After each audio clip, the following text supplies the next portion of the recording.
Dear students, आज हम शिक्षा निदेशालय की सामाजिक ज्ञान विषय की भूगोल के पाठ 5 की प्राकृतिक वनस्पति तथा वन्य प्राणी नाम के पाठ की कक्षा 9th की वर्कशीट संख्या 38 पर चर्चा करेंगे, जिसकी दिनांक 1/10/2020 है।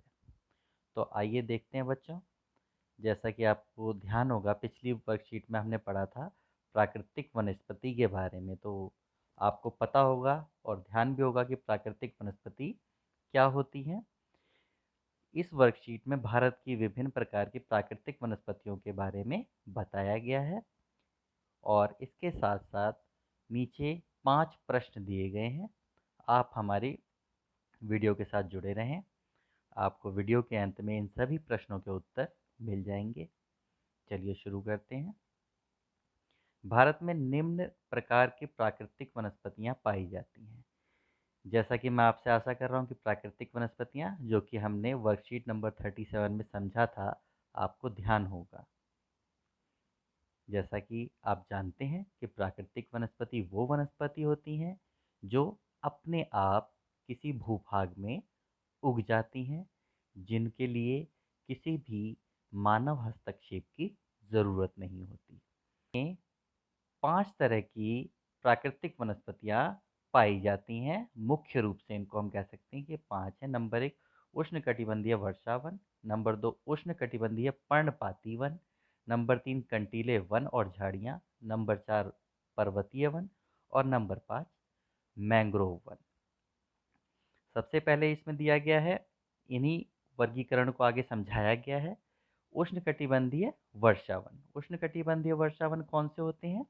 वो वन जहाँ पर अधिक वर्षा, देखो उष्णकटिबंधीय वर्षावन जैसा कि नाम से ही स्पष्ट है कि ये उन प्रदेशों में पाए जाएंगे जहाँ पर 200 सेंटीमीटर से अधिक वर्षा हो रही होगी और तापमान भी अच्छा खासा होगा, यानी कि धूप की मात्रा भी पर्याप्त रूप से मिलती होगी।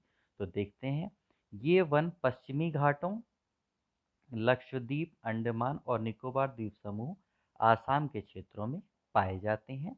यहाँ 200 सेंटीमीटर से अधिक वर्षा की आवश्यकता होती है।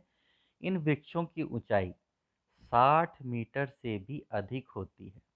इन वृक्षों की ऊंचाई 60 मीटर से भी अधिक होती है। ये लंबे क्यों होते हैं, एक प्रश्न ये भी बनता है। तो बच्चों, आप लोग पढ़ेंगे और पता लगाएंगे कि ये वृक्ष 60 मीटर से भी अधिक क्यों लंबे होते हैं। आगे देखते हैं। यहाँ प्रत्येक प्रकार के वनस्पति वृक्ष झाड़ियाँ पाई जाती हैं। इनमें व्यापारिक महत्व के कुछ वृक्ष पाए जाते हैं, जैसे आबनूस, एबोनी, महोगनी, रबड़ और सिनकोना। इन वनों में हाथी, बंदर, लंगूर, हिरण आदि भी पाए जाते हैं। ये यहाँ की जैव विविधता है।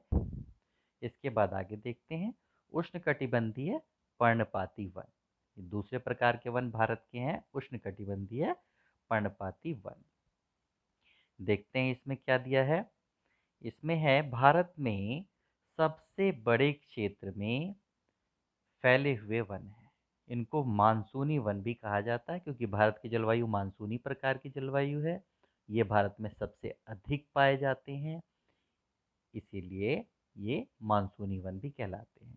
और ये उन क्षेत्रों में विकसित हैं जहाँ 70 सेंटीमीटर से 200 सेंटीमीटर तक वर्षा होती है, अर्थात उष्णकटिबंधीय वर्षा वन से कम वर्षा वाले क्षेत्रों में उष्णकटिबंधीय पर्णपाती वन मिलते हैं। ये झारखंड, पश्चिमी उड़ीसा, छत्तीसगढ़ में पाए जाते हैं। उष्णकटिबंधीय पर्णपाती वनों में सबसे प्रमुख प्रजाति सागौन तथा व्यापारिक महत्व के कुछ वृक्ष पाए जाते हैं, जैसे बांस, शीशम, चंदन, कुसुम, अर्जुन तथा सहतूत। तो ध्यान रहे, ये सब व्यापारिक महत्व के पेड़ हैं। आगे देखते हैं।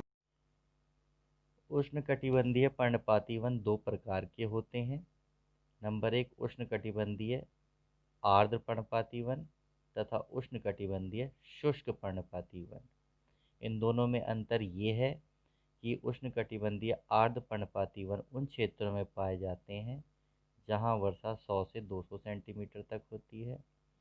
और उष्णकटिबंधीय शुष्क पर्णपाती वन उन क्षेत्रों में पाए जाते हैं जहाँ वर्षा 70 से 100 सेंटीमीटर होती है।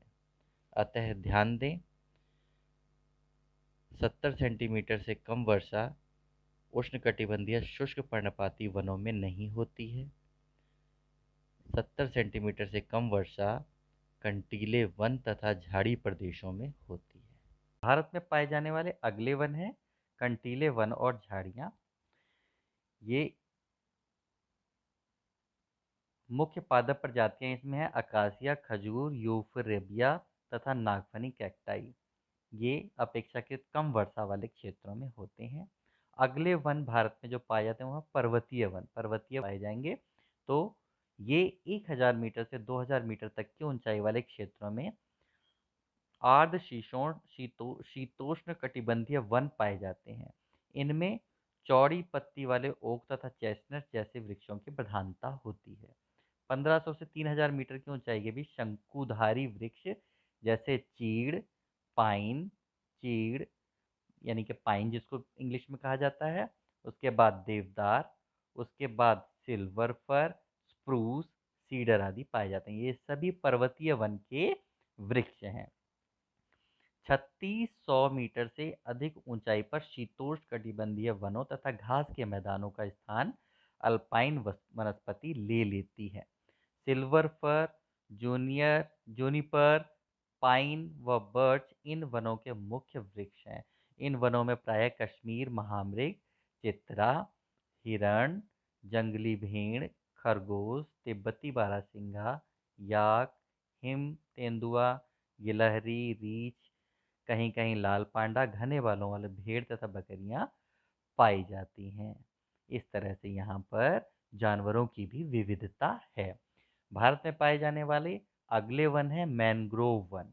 ये समुद्र तटीय प्रदेशों में पाए जाते हैं तथा ऐसे क्षेत्रों में मिलते हैं जहाँ पर नदियाँ डेल्टा बनाती हैं, अर्थात जहाँ पानी की अधिकता होती है और दलदली भूमि होती है। आगे देखते हैं। इसमें गंगा, ब्रह्मपुत्र, महानदी, गोदावरी, कृष्णा और कावेरी नदियों के डेल्टा भाग में यह वनस्पति मिलती है। गंगा ब्रह्मपुत्र डेल्टा में सुंदरी वृक्ष पाए जाते हैं। मैनग्रोव वन में सुंदरी वृक्ष पाए जाते हैं भारत के गंगा ब्रह्मपुत्र डेल्टा में, जिनमें मजबूत लकड़ी मिलती है। नारियल, ताड़, क्योड़ा, वेंगार वृक्ष विभिन्न भागों में पाए जाते हैं। इस क्षेत्र का रॉयल टाइगर शेर जो है वो प्रसिद्ध है। तो ध्यान रहे बच्चों, मैनग्रोव वनों में रॉयल बंगाल टाइगर प्रसिद्ध जानवर पाया जाता है। इसी के साथ वर्कशीट कंप्लीट हो गई है। अब इसके प्रश्न उत्तर आपके सामने हैं। ये प्रश्न नंबर 1 और 2 हैं। इसके बाद प्रश्न नंबर 3 ये थोड़ा सा बड़ा हो गया है क्योंकि इसमें प्रमुख वनस्पतियों का संक्षिप्त विवरण करना है, वर्णन देना है। ये देखिए, कंटीले वन तथा झाड़ियों का विवरण है, पर्वतीय वन तथा लास्ट में मैनग्रोव वन। नेक्स्ट चौथा प्रश्न, मैनग्रोव वन किस प्रकार अन्य वनों से भिन्न है, ये लिखा है। इसी तरह और वर्कशीट्स को भी समझने के लिए तथा प्रश्नोत्तर हल करने के लिए इस चैनल को लाइक, सब्सक्राइब करें तथा बेल आइकन दबाएं।